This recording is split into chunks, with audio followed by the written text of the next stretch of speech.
அன்புள்ள ரிஷபராசி அன்பர்களே வணக்கம்.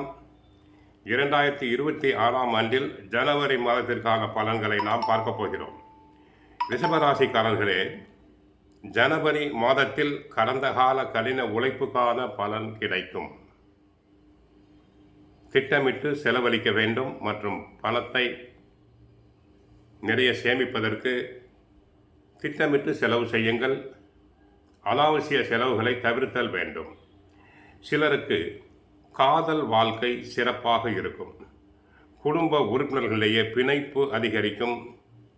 ஆரோக்கியத்தை பொறுத்தவரை செரிமான பிரச்சனைகள் உண்டாகலாம். எனவே உணவில் சற்று கவனம் தேவை. ரிஷபராசினருக்கு ஜனவரி மாதம் 1ஆம் தேதி பிரதோஷம் விசேஷம். ராசியில் சந்திரன் உச்சம், 2இல் குரு. சந்திரன் உச்சம் என்பதால் ரிஷபராசி பெண்கள் மனதில் பூரிப்பு கொள்வர். கணவருடன் நெருக்கம் உண்டாகும். அன்பு பரஸ்பரம் மேலிடும்.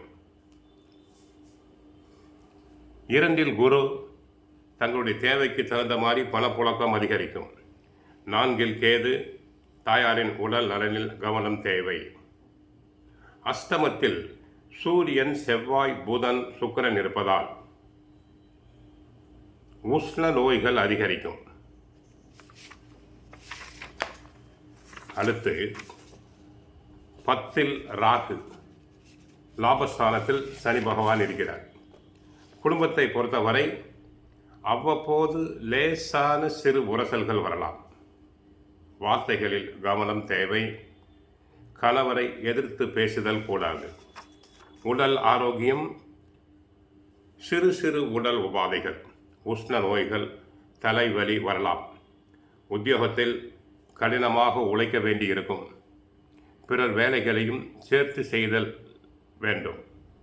தொழில் வியாபாரத்தில் பார்ட்னர்ஸ்களை அட்ஜஸ்ட் செய்து போங்கள்.